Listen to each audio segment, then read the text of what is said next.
99% of you need to know these Pokemon facts. Let's go. Did you know that in Pokemon Emerald, the move deleter will actually refuse to delete the move Surf from your Pokemon if it's the only Pokemon that knows the move Surf in your team? The only way that it was actually discovered to be able to still remove Surf was specifically to go to the daycare, in case you had this scenario happen to you.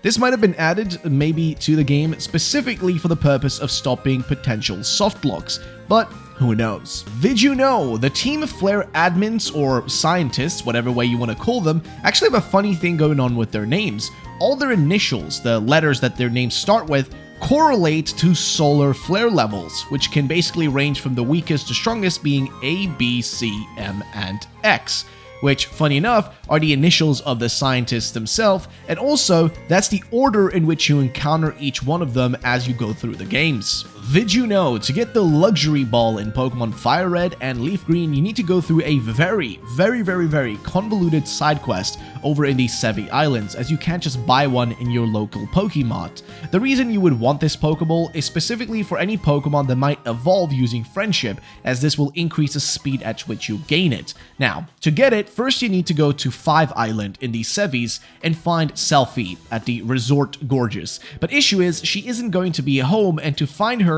you need to go inside, and we need to go inside the Lost Cave, which is a convoluted place to search through, but eventually, if you keep searching long enough, you will find her. But this does take a long time, as this is a cave that's more or less a maze, which can reset you to the start if you take the wrong turn. Now, once we've done this, let's head back to her house, and okay, she wants us to show her a specific Pokemon, and once again, we need to hurry up here, because if we don't show it to her within 250 steps taken in the game, she will actually reset the quest, and we'll have to go find her again inside of the maze. Once we have shown her the right Pokemon, she will finally reward us with one of a few possible items, with the Luxury Ball having a 70% chance of being the one that she gives us. So if she doesn't give that to you, well, you somehow got really unlucky. Did you know the item Sacred Ash is associated with Ho-Oh, obviously, but there is no similar item associated with Lugia. This results in one of the only 2 cases where the actual number of the obtainable items between 2 paired versions are different. A single Sacred Ash is available in Omega Ruby being held by Ho-Oh, while it's not obtainable within Pokemon Alpha Sapphire at all without actually trading. A similar case actually even happens over in Pokemon Ultra Sun and Ultra Moon, but it's really strange. See, in Gen 7, Sacred Ash can be obtained through other methods, so it's not exclusive to Ultra Sun, and in Gen 8, it was actually removed entirely for some specific reason. Did you know? Now, this fact is super mind-blowing. Not really, but it's kind of random. The first tile on the entrance of the Dewford Cave in Pokemon Ruby, Sapphire, and Pokemon Emerald has no encounter. As you can see right here, nothing will show up when we try to make it show up. There's no possible option here for an encounter. Like, it just doesn't have any encounter at all. And actually, it is kind of logical. If you're trying to escape from the cave, it would be really annoying if you had on the last tile an encounter that would stop you when you're, for example, poisoned or on low health and your team is about to faint, especially in the case of a Nuzlocke. Did you know, if you played Pokemon Ruby and Pokemon Sapphire and make it to the Pokemon League, you will discover something very strange. There isn't a trading room available, and it's the only Pokemon Center where you cannot link trade. Due to this, it makes it the only location where you may or may not be able to get stuck forever without any way of escaping. This is because you can't do any trading, and if you get stuck and you don't have a way to go out of there, like the move Fly or whatever, you're sort of just stuck there permanently. Did you know, even though Blood Moon Ursaluna is shiny locked, I mean, it does have a shiny form, but you just have no way to actually get it, there is still a way to see it in your game. Now, if you transfer a shiny regular Ursaluna from Pokemon Legends Arceus to Scarlet and Violet and then catch the Blood Moon Ursaluna doing these side quests, the shiny form will actually be registered in your Pokedex as well, and you can see it in there. So you can't really have the shiny form, but at least you can see it in your Pokedex. Did you know this pond in Heart Gold and Soul Silver is one of the most strange places ever? Now, this pond in Heart Gold Soul Silver is unique in that half of it is on Route 30, while the other half is in Cherry Grove City. Now, the part that is actually in Route 30 actually normally has Pokemon that are found in the pond there, such as Poliwag and Poliwhirl. However, the part of the pond that's within the Cherry Grove portion have Pokemon that are normally found in the seas, such as Krabby and Staryu. Now, this happens due to the fact that basically each area can only have one specific encounter table for its water tiles, so the Cherry Grove portion must have the same Pokemon as those encountered in the sea on the west side of the Cherry Grove City, making it the weirdest location in Pokemon because it's the same pond, but it has two totally different sorts of Pokemon spawning with it. Did you know, in the Pokemon Sinnoh games, if you evolved your starter before reaching Rowan's lab, he will actually tell you and comment on how you managed to evolve your starter, thinking it's kind of amazing. On the other hand though, now if you actually evolve your starter before going to Oak and giving him his parcel in the original Generation 1 games Red, Blue, Yellow, Green, he will actually refuse to give you the Pokedex, thus soft-locking your game more or less and getting you stuck permanently in there. So this is a random one, but you guys may remember this weird dialogue in Pokemon Ruby, Sapphire, and Emerald within the Hoenn games, where this guy just is referred to as the Yes Town guy, and basically his dialogue is really weird. If you talk to him, he'll just ask you, a question, but the answers are just yes and no, and the question just doesn't correlate to what he's saying.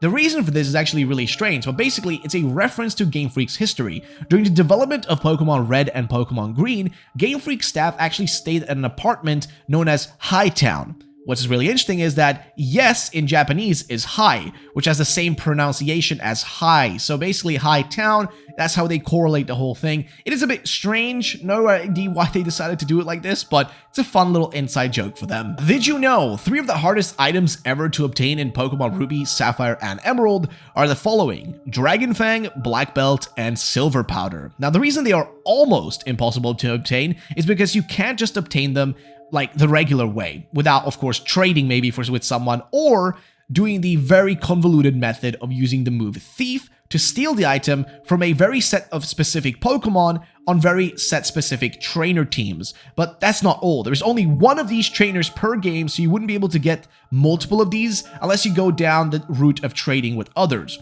And to make things even harder, these trainers wouldn't have the items in their first battle, but rather you would need to battle them up to 4 times each to get the items to appear in their Pokemon. Now in Emerald, to get Dragon Fang, for example, you need to find Dragon Tamer Nicholas, who has it on his Shelgon, but it doesn't use it in the first 3 battles, so only after the 4th battle can you expect to be able to use Thief to get Dragon Fang from the Dragon Tamer. And what's worse, to reach Nicholas, you also need to already have access to Waterfall, since he's in the Meteor Falls in a peculiar spot. And for Black Belt, if you want to get that item, you need to find the Black Belt Knob on Route 115. And after a 4-3 match, his ace Pokemon, Machamp, will have the item, so you gotta steal it. And finally, there is Bug Maniac Brandon on Route 120, who has Silver Powder on his Masquerain, making these 3 items some of the most missable and forgettable items in Ruby, Sapphire, and Emerald due to how convoluted the method of finding them actually is. And it's just easy to not know how to do this, especially if you are younger. Did you know that Fanfi was able to learn the move Water Gun, which kind of fits with it being an elephant, but this was only ever possible in Pokemon Crystal, and never since, which is unfortunate given the fact that it does fit the theme of an elephant, pulling up like water into its nose and shooting out a water gun. I think it fits, but they decided to never reuse it again. Did you know, in Pokemon Emerald, Ruby, and Sapphire, if you take the boat that goes between Slateport and Lily Cove, when you're inside of it, you can actually go to one of the windows, and if you interact with the window and just press the A button,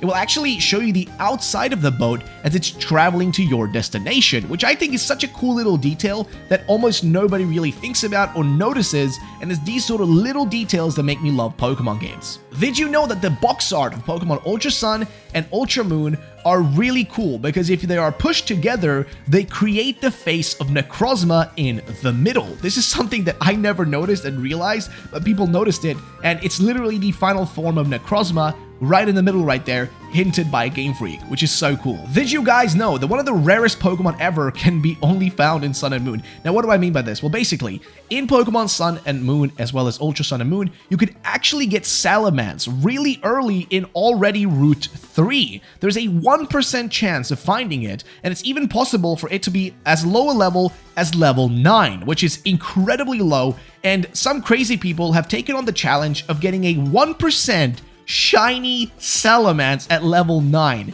This is just incredibly hard to do, it's very time consuming, and some madman actually did this, which is just incredible. So definitely one of the rarest Pokemon, and honestly such a strange one to have such early times into the routes. Did you guys know that in the Pokemon Black and White games, if you beat the Battle Subway 49 times in a row, you will go up against these subway bosses Ingo or Emmett, but that's not all. You basically can battle them in either the super single, double, or multi-battles. And once you've done that, once you've defeated them, your trainer card level will actually go up, but you will also be given a trophy in your room upon defeating them for the first time, which means there are a total of 3 obtainable trophies within these games to actually find.